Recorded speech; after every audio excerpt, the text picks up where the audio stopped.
We're going to talk more about that because it may seem like a lot to digest with all the 24-hour news cycles, the tweets, the dramatic headlines. It's never ending. It never stops. So here to help us break it down from a news point of view is Eugene Scott, political reporter for the Washington Post. Welcome to Great Day, Washington. You're a busy man. Yes. Well, every morning it seems like we wake up. President Trump breaks news on Twitter. We get it straight from the source. What's the latest? Well, he's responding to the book by James Comey, which comes out Tuesday and provides more details of his time leading the FBI. He's speaking about how the president responded to the dossier that got a lot of attention, that sought to damage his reputation in terms of his interaction with Russia, but he's also providing some very important information related to his concerns that the president did not respond aggressively enough to repeated concerns about Russia's interference in the 2016 presidential election. You talk about this James Comey's book and all the just things that the untethered to the truth. That's the line. They're calling it a forest fire. And what do you think about everything that's kind of being said and is expected to be in that book? Yeah, I mean, one of the main concerns is who's telling the truth right now. And I mean, the president was tweeting this morning accusing James Comey of just being completely dishonest. He wasn't really specific about what it was that he was dishonest about, but it's hard coming from the president who has a track record of just providing incorrect, inaccurate information, whose integrity is on the line, and many Americans do not trust him to be honest about what's happening in America right now. Can we talk about Paul Ryan? Many of us were shocked to learn that he is not seeking re-election. What does this mean for the Republican Party? I read that there are 50+ Republicans who are not seeking re-election along with him. Yeah, and what's interesting, even after Paul Ryan announced that he would not run for re-election, there were other Republicans, even after that, who suggested that they won't be running for re-election. What this does is pretty much furthers the likelihood that Democrats are going to do really well this midterm. And I mean, it could change the direction of the country if the Congress doesn't overall reflect the Republican Party's values and desire to carry out Trump's agenda. Have we ever seen a number like that before? No, right now this looks like the highest maybe since like the 1920s, but it's probably going to keep growing. I mean, we have, what, eight months left, and so more people are expected to retire and step down as well. Adding fuel to the fire is James Comey's book, and people are speculating that he may do some major damage to Trump's legacy.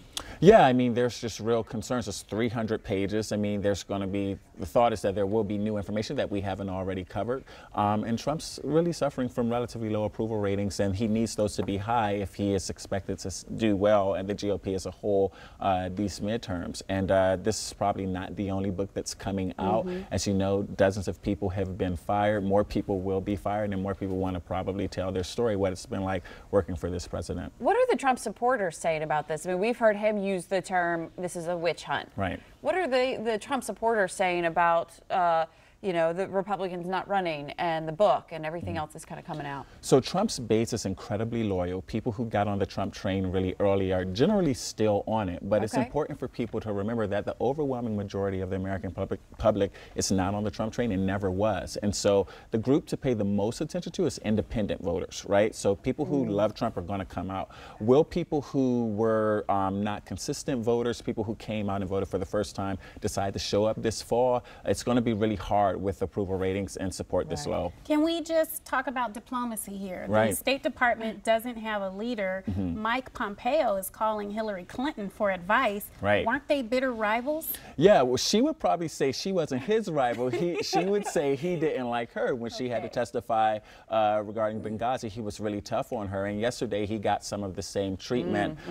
People wanted to know his role when he was head of CIA, why he seemed to be on such a different page with the president regarding Russia. When he was in Congress, he wasn't a huge supporter of gay rights, and that's a concern when it comes to human rights globally. And so it's very possible that he does not get enough votes to actually become Secretary of State, and that's a huge concern. As you mentioned earlier, the State Department needs a leader. We're talking about North Korea, we're talking about Syria, we're talking about Mexico. If there's no one... We have tension with China right now. We have tension with China, with the terrorists. We have just so much that's happening, and if there's not not a top diplomat carrying out America's vision internationally, it's not clear what's going to happen.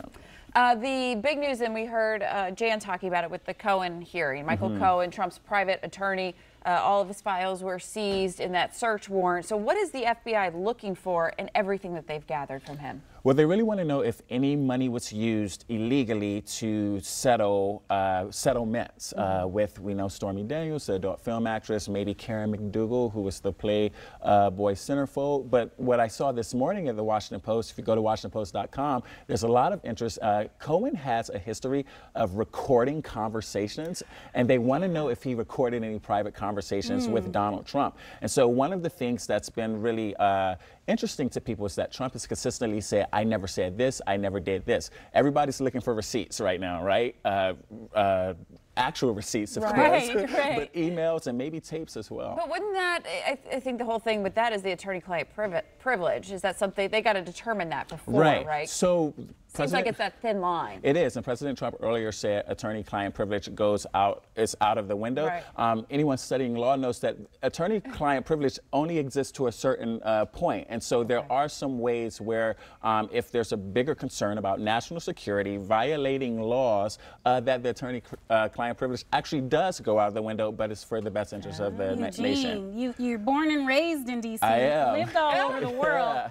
Has this been the most interesting time in politics in your career? It has, and I think what's most interesting to me is watching the American people respond to it. As you noted, I've been a reporter in Africa and in Kansas City and in Boston, and watching different people respond to what is the new normal, it's been fascinating. Some people are okay with it, a lot of people are really upset, but everybody is concerned, and that's what's really fascinating. That's what's uniting us. People want to know what America will be, what the future will hold. Well, thank you so much for all of your insight this morning. Get all the latest at WashingtonPost.com.